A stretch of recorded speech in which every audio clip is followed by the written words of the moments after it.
the thing I like about this group is they come with a very diverse set of experiences, right? The roles they serve in their organizations, different companies, but one thing in common is they all have a lot of passion and energy and a strong vision for where this industry is going and what the future leadership should look like. So it's going to be fun. We're going to hear from each of them and get their perspectives. Another thing that they have in common is they all are following the footsteps of their fathers who have been very successful in this industry for more than 25 years. So it's a lot of fun. So I'm going to start out just to give us an opportunity to get to know them a little bit better. I'd like for each of them to introduce themselves, the organization that they work for, and then I'm going to ask them to answer a question just to get to know them a little more personal, on a personal level, to share something that their fathers do, their father leaders or their successors, that they will never do. A leadership characteristic, okay? All right, who wants to start? Ladies first. I'll start on this end. Okay, hi everybody, I'm Sarah Custer. I'm from Distribution Management. For a while we've been rebranded as Distribution Management, but a few people didn't recognize the company name, so you might know us as Supplies Network. I'm the VP of Sales Operations there. And a quick thing that would be a little different than the way my dad would approach, in the event I ever inherit hearing loss, which I'm doing okay because I did not play bass guitar in a band for years too loud, so I might be okay. But if I do inherit it, I will not avoid the medical miracle of hearing aids for too long. I will embrace it. I will get the hearing aids, and when I do, I won't forget to bring them to meetings where I proceed to talk over everyone, especially women. And it's not because he doesn't value what all of the women in the room have to say, it's just because he can't hear you. And so there's been a lot of times where he's up strategizing, at the whiteboard, and he's got his back turned. And women are contributing some really good ideas, but he's talking right over him because he cannot hear him. So I'm like, I'm sorry, he just can't hear you. So I will try to be self-aware if that ever happens to me, and make sure I have those hearing aids in.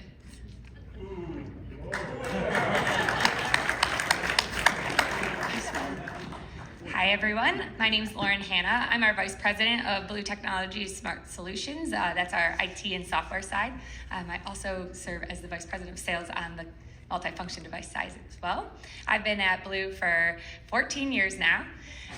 One thing that I will do differently than my father, Paul Hanna is not here today. I would not be having pets at the office. He has this good old boy story of Chompers, which was a piranha that was in his office when he started the business, and when salespeople didn't get enough demos or book enough meetings, he would bring them in and tell them they had to stick their hand into Chomper's tank.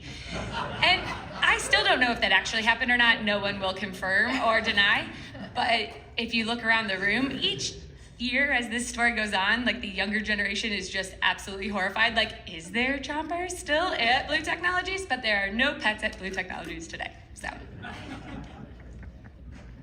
Hi all, I'm Aubrey Akrovic. I'm from Marco Technologies. I'm the Gen Z representative, so I hope I don't get too many dad jokes for the jeans I tried on today. I've been at Marco for about 1.5 years, just moved into sales about 5 months ago, so I'm very, very new and learning lots.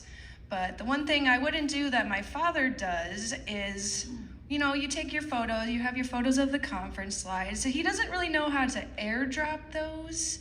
So as a leader of a technology company, you think technology tasks would be super easy for them. Not so much.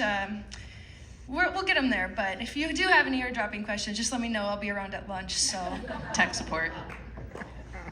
Thanks, Aubrey. Jenna Stormalio, I'm a channel dev manager at ConnectWise. Everyone knows Mike, and I have so many things to just roast him on so hard. But I solemnly swear and I vow to never overshare. I truly believe there is a time and place for social media and what you do and do not share on social media and how often you share on social media. But in all seriousness, Mike does a fantastic job. He's a one-man shop of marketing and information overload and communication, but I will also solemnly swear to never use my children as 24/7 tech support or keep my passwords on any sort of Post-its anywhere in my house near my computer. So Mike, just be careful over there, okay? Thank you, Jen. My name is Greg Goldberg. I am an attorney with almost 20 years of experience. I'm also a named partner in the law firm of Barta Goldberg, based in Los Angeles, California. Most of you who know me, though, know me better as Bob Goldberg's son and the incoming general counsel for the Business Technology Association, also known as BTA. So I had 2 examples of things Dad does that I wouldn't do, but I'm gonna lean into the roastier one because I think that's the tone of this conversation. So the big ticket item is I would never misuse social media, and here's the story behind that. My brother called me one day and said, "What's going on with Dad?" And I said, "What do you mean?" He said, "Well, why is his Facebook status my wife's name?" And I said, "Oh, because he must have confused the search bar for the status, and that's why." So Bob was innocently looking for some photos of his daughter-in-law, which was totally normal, but it was funny to see it posted online as his status. I was talking to the group and we were getting ready for the panel, it seemed to be a bit of a theme over boomers being a little bit of a technologically challenged, and I'm certainly not here to judge on that one. So when you think about where the future's going with the digital transformation, evolving technology, things are looking so much different, right? Even than they did 3 years ago.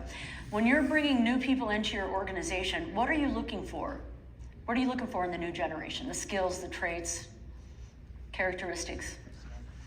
So one skill that I'm really looking for is adaptability. And I think that's always been a key trait in business, right? That's something that's helped our businesses grow and change. But I think we really saw that strained during the pandemic. I think all of us in this room can be happy that we're here and our businesses made it through those challenging times. But I think big jumps in that where everyone had to adapt. You really look around and see which of your coworkers are figuring out a way to thrive in a kind of a crazy and changing environment. So we all got a really good example of that. And I think just at the rate that things are changing, all of us want our businesses to adapt. And I think that starts with employees who can do the same. I would add interpersonal communication skills. I think that we fall into this trap as being labeled next gen. A few of us that aren't on the stage are all in a next gen group, that millennials versus Gen Z versus Gen X versus boomers. We're looking to bring people into the organization that can have strong interpersonal skills, meaning that we might have to help develop some of them dependent on the generation, but they can't just view things from their perspective and their environment. It's so important to learn from each other, and that's a very strong quality that we look for when we're adding to the organization. I guess I have a different perspective on this question. Just being recently involved in the hiring process on the hiree side, I feel that there is somewhat of a challenge for Gen Zers entering the workforce. There's almost kind of 2 categories of us. There's the super social people who love the office environment, want to go in and want to be a part of that all the time. And then there's kind of this other group who prefers to work from home. They want to stay behind their computer and they don't really want to interact. They want to get their stuff done and be done with their job. So I think it's probably a huge thing in like getting people into the office. There's got to be incentives. We want to be able to talk with people our age, our peers, older people who have the wisdom to teach us and we can learn from. So I think there's just gotta, I don't know, there's a lot to go around with the Gen Zs. I think some of this is applicable in a dealership as much as in a law firm, but for me, I can tell if we've made a good hire within the first few days by the types of questions that person asks me. Because if I delegate an assignment and somebody, sort of mills about outside my door for about 30 seconds and says, "I'm stuck, I don't know what to do," then I've potentially made a bad hiring decision because that's not somebody who's particularly resourceful.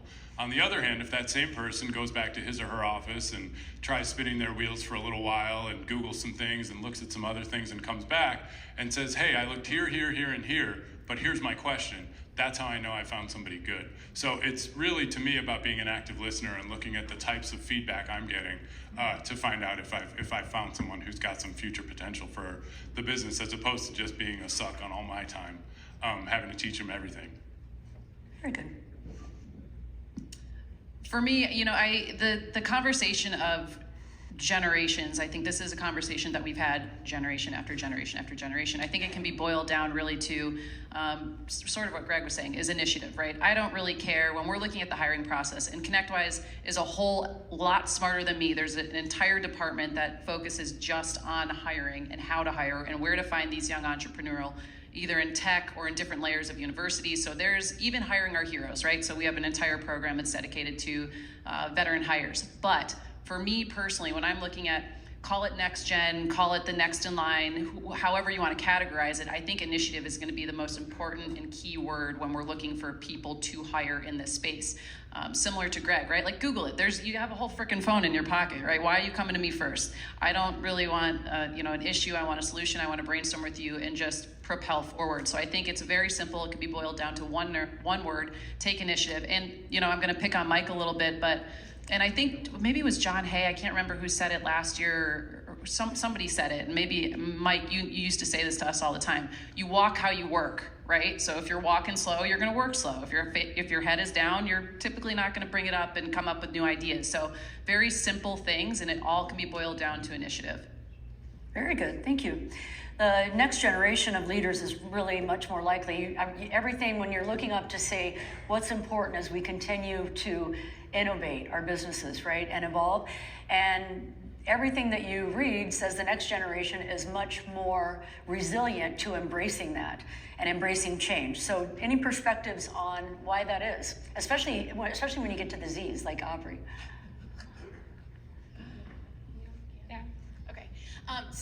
So definitely I do think the younger generations are, when you look at studies on the generations, they're talking about how millennials are the most adaptable. I think Gen Z's coming right down. We just haven't had enough time, right, to see that.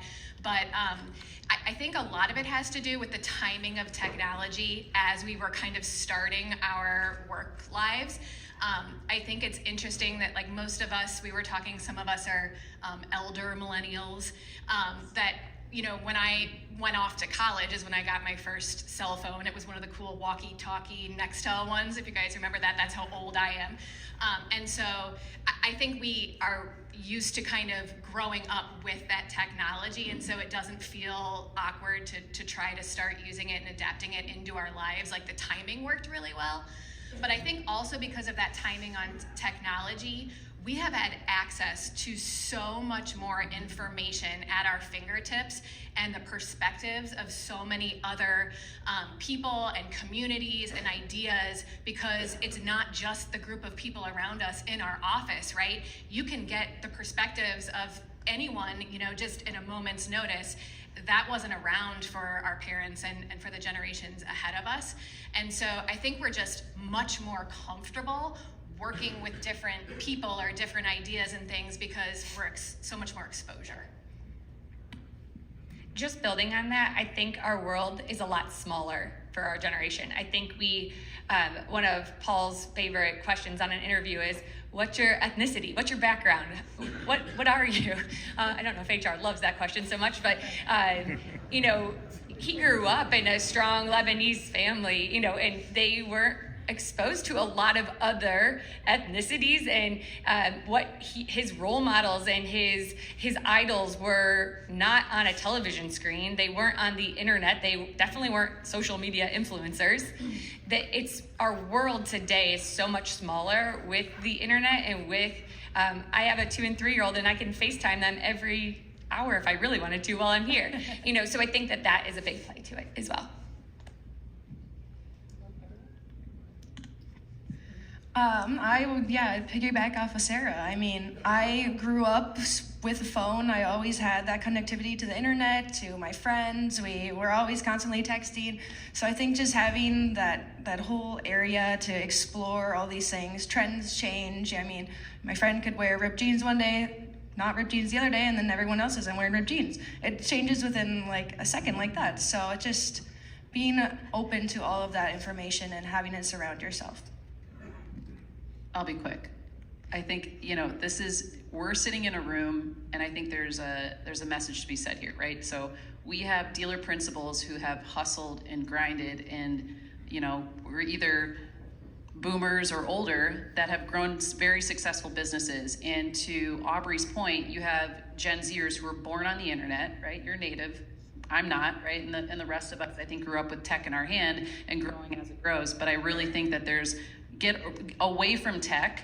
The knowledge in each one of your minds and brains is something that has to be translated to the next generation to make sure this industry can propel and be successful as it moves forward, right? So everyone hates the conversation of, oh, Gen Xers, boomers, whatever. But at the end of the day, if you understand your audience and you're situationally aware, when you're picking up a phone and you're calling, Phil Hauser, I know that he's gonna want a phone call from me, not a frickin' text message or a Slack or a Teams or an X message or whatever it is. And I think the most important thing is understanding that there is so much knowledge in this room, and we wouldn't be here if it hadn't been for each and every one of you. And I think the future is in the next gen hands. Maybe not ours, Aubrey's and the next coming up, but it is in good hands. And I think it's gonna be very successful, and we're gonna see some really great things in the future. Do you think your organizations look different under millennial leadership? Absolutely. How? Abso-freaking-lutely.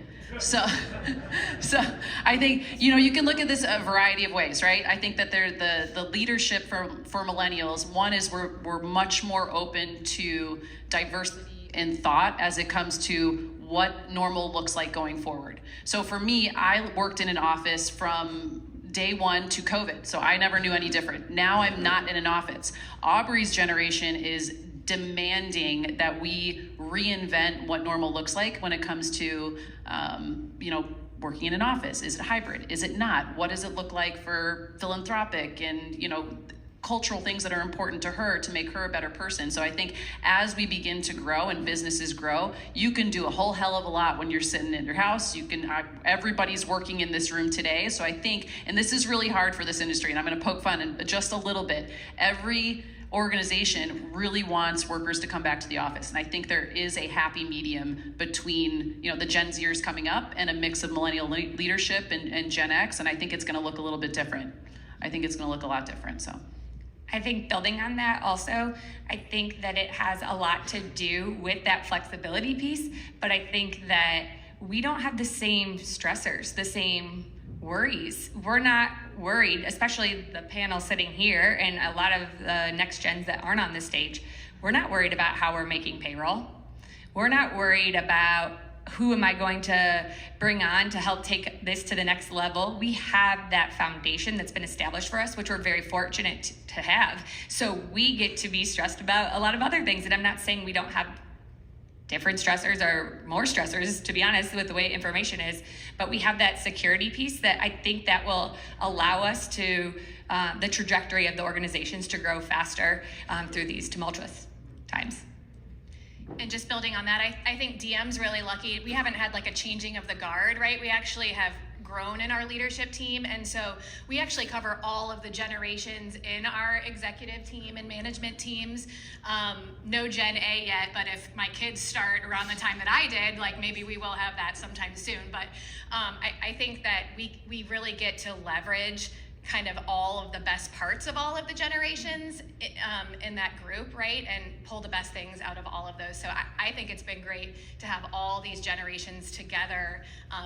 Right now is a time where we're having more generations in the workplace than ever before. And I think it's really great because you get those different perspectives and can build something that works for everyone. For me, one thing that's really important is to bridge the gap between, the old guard and the new guard, is developing a strong sense of trust. I know that one of the first things I noticed during the pandemic was that the 9-to-5 workday flew out the window. I mean, for a lot of people, it was gone long before then, but it really solidified the idea that you could show up to work whenever you wanted and leave whenever you wanted if your work is 10 feet from where you sleep. Right, but I think that doesn't sit well with certain members of older generations who are more used to the standard 9-to-5 type workday, even if they work weekends and work nights on top of that too. So there's a sensitivity there when you're looking around your office and you're not seeing people and you're wondering, well, are they being productive? Are we going to hit our numbers? Are we going to be profitable? And I think that the trust that needs to develop between the older guard and the newer guard is that, you know, if I've got a client who I'm representing who's sitting in Dubai, well, maybe I'm on a Zoom with them at 6 a.m. and you may never see that Zoom because I'm not going to do that from my office. That one I'm going to take from home.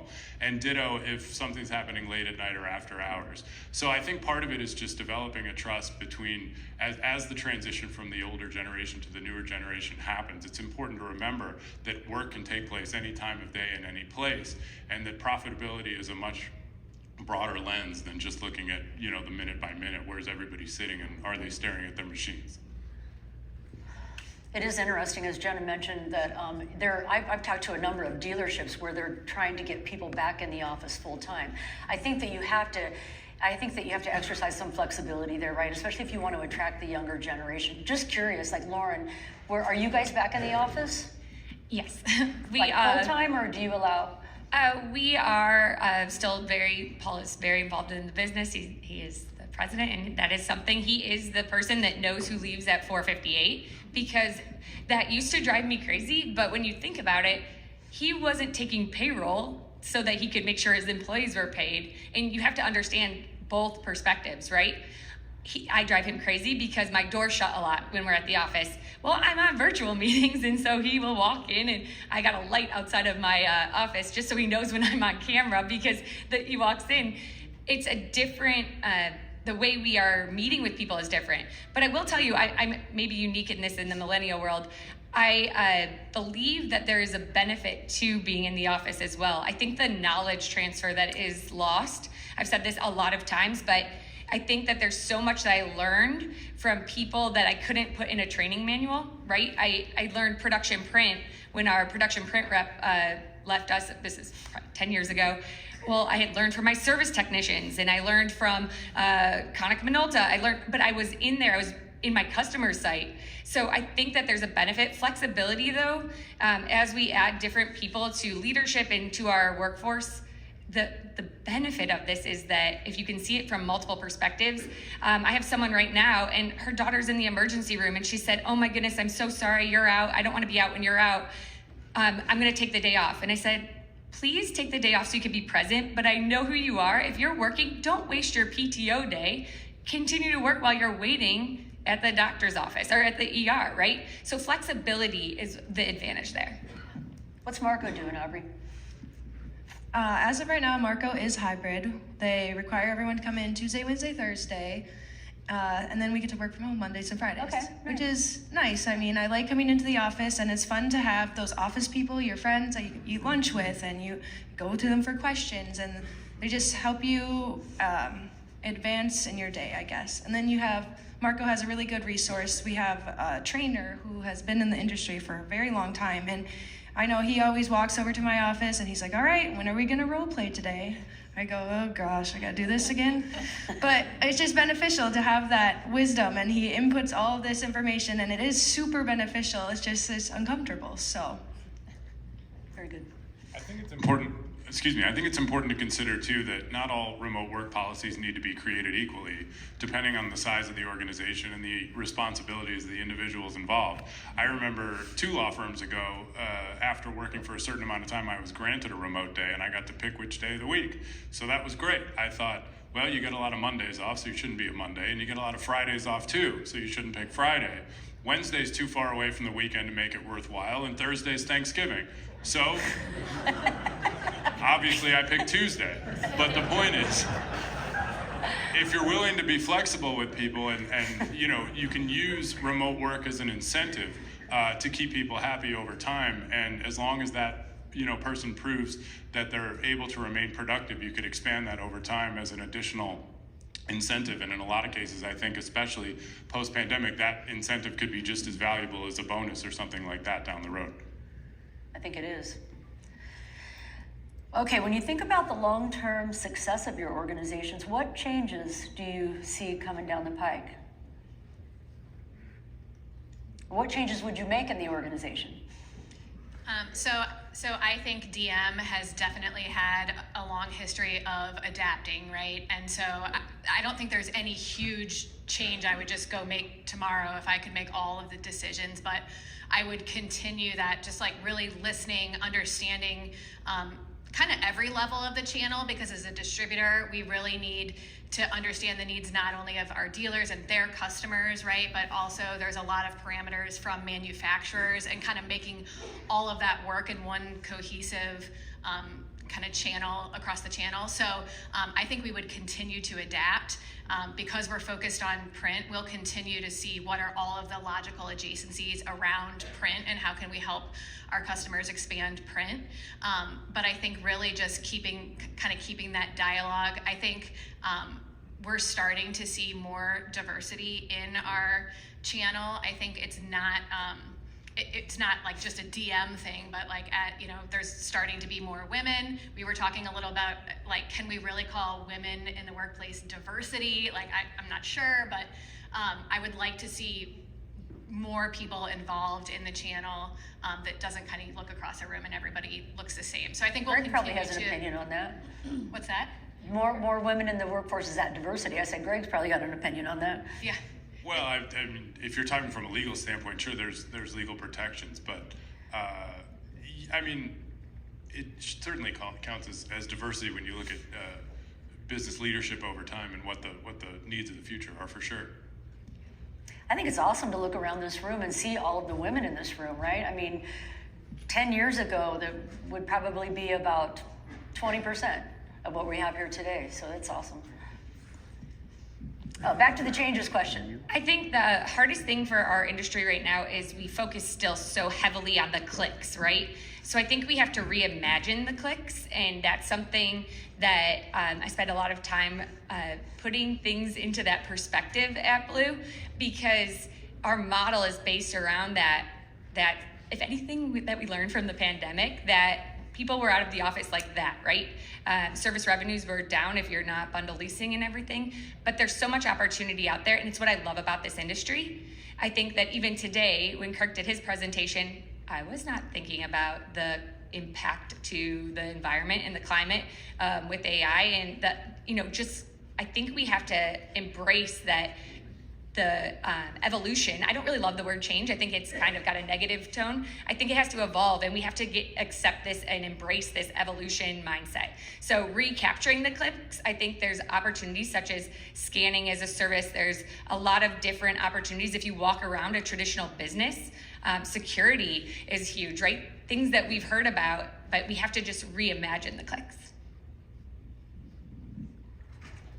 I don't think I have much time in this industry to make a change, I guess.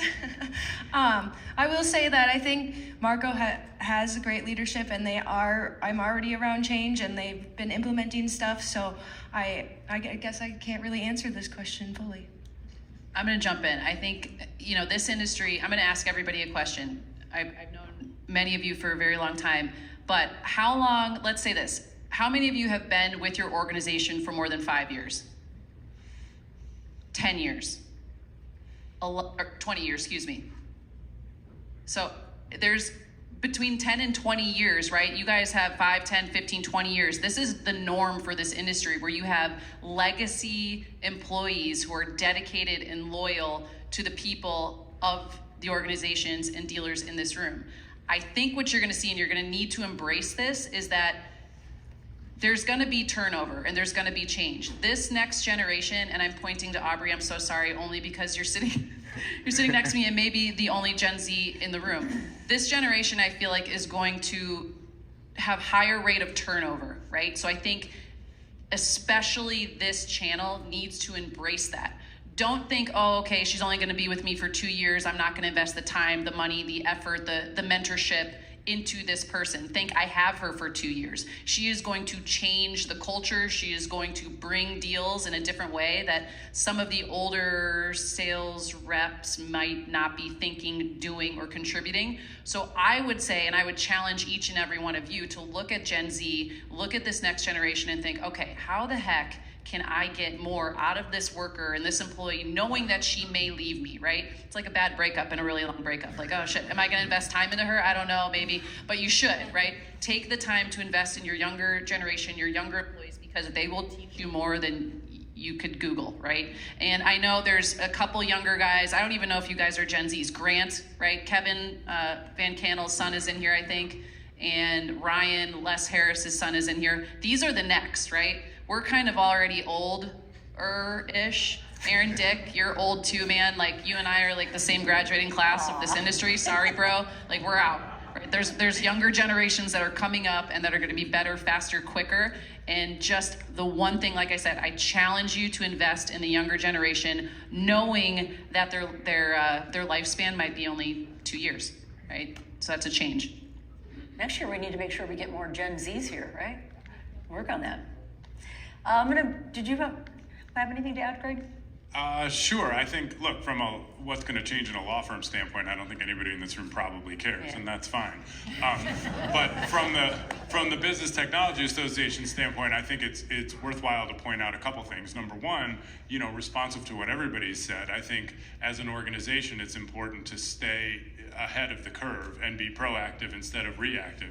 Continue to put out education and content that is going to speak to the younger generations and what some of their questions are about the channel and about what they can do to stay involved. And the biggest thing is to continue in contexts like this, where the BTA is bringing dealers and different vendors and OEMs together to continue to have a community in the industry, because without the community, I think a lot is lost. And just because there's a funny paradox happening. Just because we're more interconnected than ever, there's studies that say people feel more lonely than ever. And I think, to me, the antidote to that is to be in the same room with people and to interact and to get to know your peers and things like that. So from the BTA standpoint, I think it's about staying ahead. It's about being proactive. It's about staying up on the current trends and providing education and opportunities that remain relevant. But even more important than all of that is to continue to foster environments like this, where the channel can remain a closely knit community.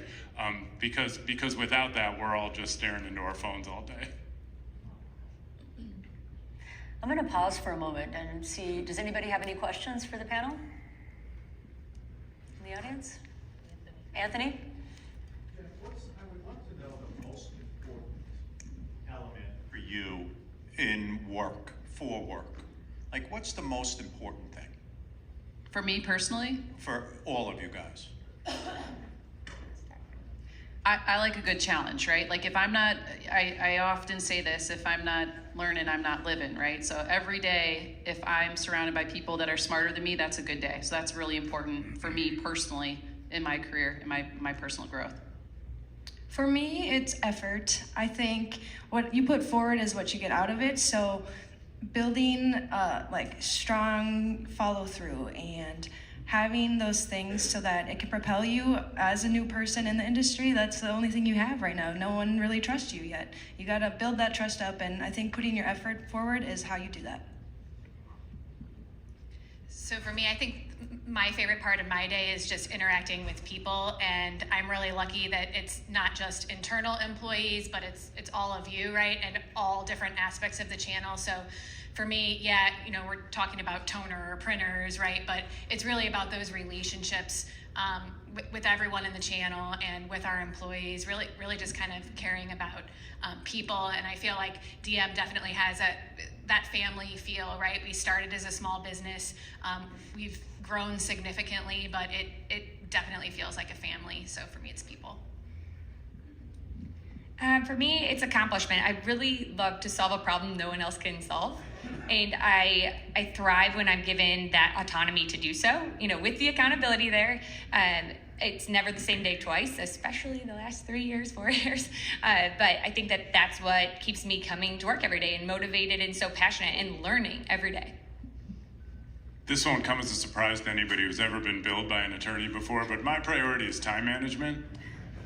There's a real priority on sort of triaging what's most important and needs to get out the door this hour, this minute, this day, versus what can wait a couple of days. But the big takeaway is just finding ways to, one of the things that gets me the most excited about seeing the presentations on artificial intelligence are looking at ways where I can cut down on some of the things that are more time consuming but less productive, and find ways to use time more productively and hopefully better for clients as well. Very good. Good question. Any other questions? I always have a question. Real quick, our company is completely virtual. So we have millennials working in our company. And one of the things they like to have is their screen up all the time, even though they're working. So they're working across a cubicle almost, but it's a screen. If you're gonna say how you like to be managed today, you got pretty much a choice between the old management style, which is butts in seat. The new management style is by objective or by completion. How do you like to be managed, and also how do you manage up? Let me jump in quickly. I think that expectations management is key. I think you can't expect somebody to perform if you don't clearly define what the metrics of performance are. And I do think that oftentimes that gets lost in the shuffle. Again, not to belabor the point, but in a law firm context, if I say to you, go write me a motion to dismiss, that should be pretty clear, because you should know at that point what a motion to dismiss is. But if expectations aren't level set very early, then it can be very easy for somebody to get frustrated or even get upset and think about trying to find quote unquote a better boss. So to me, expectations management is always the first step. I think the other piece to that is trust. I think that 8 to 5, I know we've all had employees that might be there at 8 and leave at 5 that are not accomplishing a lot, right? The butts in seat mentality, the chompers thing we talked about earlier, am I just making dials so I don't have to stick my hand in a piranha tank, or am I making dials to generate revenue, right? So trust is key, and I think to answer the second part of your question, managing up, I think it's communication. I think everyone communicates differently. I recently inherited the IT side of our business, and I've almost banned email because the back and forth on email, people interpret tone in email through their lens, right? So communication's really key, especially if you're 100% virtual. I think the hybrid environment is, or the remote environment, I think there's worry because it's harder on managers.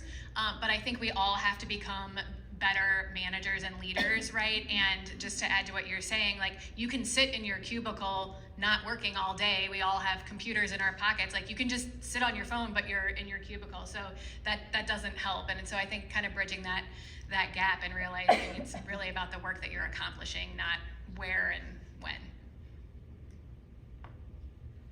Good.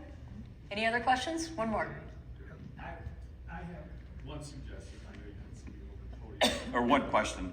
So how important is mentoring to you, especially to the boomer owners of these businesses?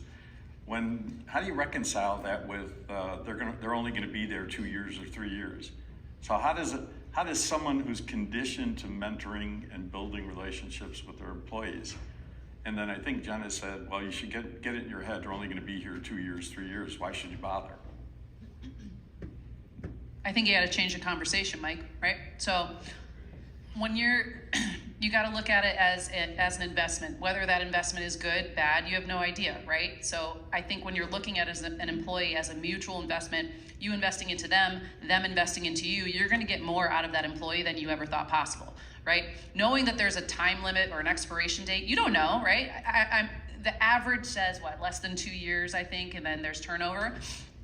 But keeping that in the back of your mind, knowing that you have a shelf life of an employee, is get as much as you possibly can out of them by putting in, investing into them as well. I think it's going to make for a better employee-manager relationship. It's going to be a better organizational skill set and value set that you're going to get and obtain from these people. And they may move on, and that's okay. And they might come back, right? So at ConnectWise, we do see some turnover. We're a tech company. People are learning themselves on their own volition in different avenues in different ways, from YouTube, from Google, from ChatGPT, like who knows, right? But as long as you're investing into them and vice versa, I think you're going to get a lot of value out of that. Just change your perspective. It's a very different perspective than I think everyone is used to. And if you do a good job at that, right, you're more apt to keep them longer. Absolutely. They'll be more open to conversations and how to stay longer and how to add value and how to grow their career. So I think it's just it's a different lens. And just to build on that, most of the room, the principals have some sales background. We're used to that. I mean, one of my favorite things of working for the business that my dad built is, one, I got to watch him build it, but I have met so many people that are now customers and or friends of Blue Technologies that were sales reps at Blue, and they will go back and say that some of the best training was from our 4 founders, right? So we're used to the turnover, right? We all have sales organizations. We've done a lot of things to reduce that turnover, but it's the longevity in our businesses isn't normally coming from that department. So I think it's how do you get the same benefit from them, and how do you feel like you're building the business world that we're going to be selling to also. All right, one more question, and then we'll wrap up for lunch. And probably the most, Jerry, you have a question? Yes. Oh, good, thank you. So this question is really not about you guys, but what your perception of the following is. And conventional wisdom among my peers seems to be almost unanimous that people coming into companies now, they work for their boss. They don't work for the company. And that's a whole different paradigm than what we're used to, or certainly what I've been in my career. So you're exposed to that. How do you feel about that? Is there a lot of truth to that? Let me answer quickly. I think, so the last law firm I worked for had about 700 lawyers, and I was 2 layers from the CEO of the law firm. I never met the man one time. And so I thought about that sometimes, because it occurred to me, I'm pretty well respected here and I'm pretty high up, but why would there never be an opportunity to interact with leadership, so that instead of thinking of this person, on a pedestal as CEO, I'm thinking of this person as, oh, that's Bill and we had lunch last week, or something like that. So I understand that there's a tremendous amount of demand on people's time, especially at the highest levels. And when you're going out and fostering and nurturing relationships that are profitable, that probably is the most efficient use of a leader's time. But at the same time, I think there's a way to turn inward and really try and have some sort of personal relationship with people at all levels of the business to foster that type of community that's going to lead to the loyalty, that's going to lead to longevity, and maybe break down some of that separation between person and company. To kind of just piggyback off of that, I've been around Marco since I was born. I grew up running around in the supply closets, pens and sticky notes everywhere. But I would say they do a really good job. My boss's boss will even take 10, 15 minutes out of every 2 weeks to sit down with me. How's things going? How do you like this? And I think there's that connection then, if I don't want to go to my boss, I'm like, oh, maybe this question is for someone else. I have that connection to him, and he's okay with me calling him out of the blue or giving me his phone number so I can text him a question I have real quick. So I think that there is a way to build those relationships with people other than just your boss. I think it's this panel's responsibility to break that stigma. I think we are, again, so fortunate to have the foundation and the legacy. So if we are only establishing relationships with the hiring manager, then shame on us, because that is not what our companies are about. That's not what we were built on. I think how we do that has to be a little bit different than before, because the companies are larger than they were before. There's more people, the geographic footprint is different, but I think that we are doing a disservice to them as well if they don't get exposed to our executive team, or if they don't get exposed to leadership. We are very big Mike Reardon people, building a quality team. So our executive team and senior management key interviews every new hire, including our IT help desk positions or our payroll administrator. So I think that it's our responsibility to bridge that gap and not make them look so, oh, Paul, he's so mysterious, he's the president and CEO. I think we have to break that down. Kind of echoing that, I would say DM has always really had a culture where I personally have felt like I can go into anyone in the leadership team's office and chat with them. It's a very open door policy. I'm a little bit different than most on this stage that, so I've worked with my dad in the business, but he's usually, for the most part, not been my direct boss, which is good, I think. So we've been able to, I actually have 2 different people. There's Barney and there's Dad, and I will switch in a conversation depending on if I was at home or at work, and my siblings all laugh at these 2 different people. But I've really had the opportunity to have many mentors in the business, and so even if there would have been any problem with my direct boss, I feel like there's so many people around in the business that I would feel loyalty to. Good. All right, last question to end on, and probably the most important question. Share with us a lesson that you learned from your fathers as business leaders that you'll pass on to the next generation. I think there's two things. I've had the privilege and honor, as I'm older, I get to work with Mike in a different capacity now, but I learned two very significant and important things that I try and carry with me personally and professionally. And number one is your handshake is your contract.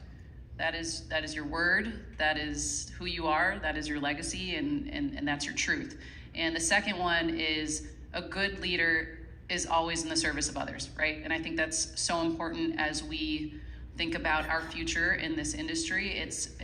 Sometimes can be very selfish, and you really have to put yourself last a lot of times, and it'll make for great partnerships, great relationships, and everyone in this room I would consider either a friend, and a lot of my mentors are sitting in here, and it's because of the lessons that I learned from Mike and the relationships that he's helped me harvest over the last 20 years in this career. So I would say those are the two big lessons for me.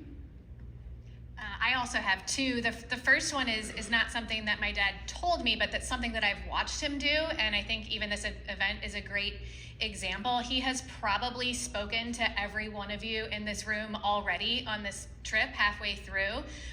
It got a little chilly the other night, and I was parked for a minute under a heater, and I could feel the eyeball of why are you sitting still, right? And in something like this, he makes sure he's getting around and making those connections to everyone. I feel like he knows just about everybody in the industry. And so I've definitely observed that and try to do the same.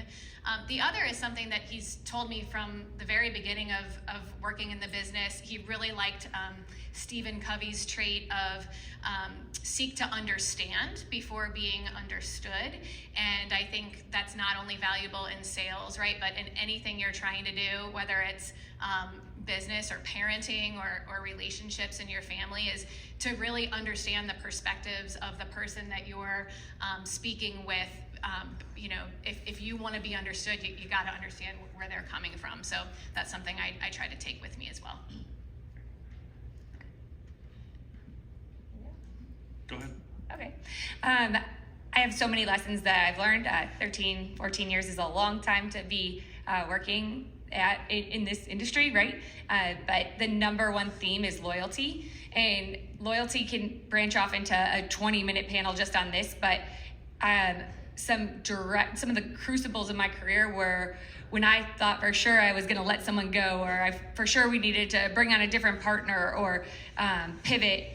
Paul would very much say you build a stronger relationship with someone when you work through a problem, and that loyalty is not something you can buy. You can't, it's not something that can be made superficially. So that bond you'll have with that employee, with that partner, with that customer is when you have those tough conversations and you see something in them that they don't see in themselves. So that loyalty thing is really something that kind of it's like a compass for me daily.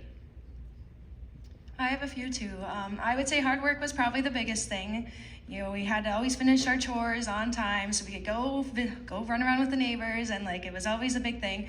But also I want to say heart. My dad puts a lot of his heart into the company, and he loves what he does. And I always make fun of him because he's like, I have no work-life balance. I go, well, I have work in all parts of my life, so that's balancing, right?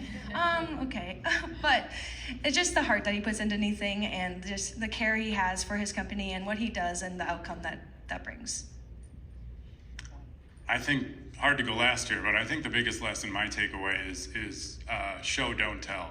I think anyone who knows my dad, which is a lot of the folks in this room, know that he works harder than just about anybody I've ever known. Growing up, my bedroom growing up was across the hall from his office, and both of our lights were always on super late at night. Whether it was me doing my math homework or dad doing, now I have a better sense of what he was doing back then. But at the time, I had no idea. And he'll also gladly tell you about the amount of time he spent on airplanes crisscrossing the country to be at events like this and to nurture the relationships with the folks that he's made in this room and elsewhere. And all that goes toward, don't tell me what you did. Show me how you spent your career and your life, and I'll know exactly what matters to you. Very good. I would say to Mike and Bob and Trevor and Barney, right? Congratulations on Yeah. this, right? You guys are sharp. Y'all are at it. Thank you so much. All right, with that, we'll break for lunch. Thank you. Thank you.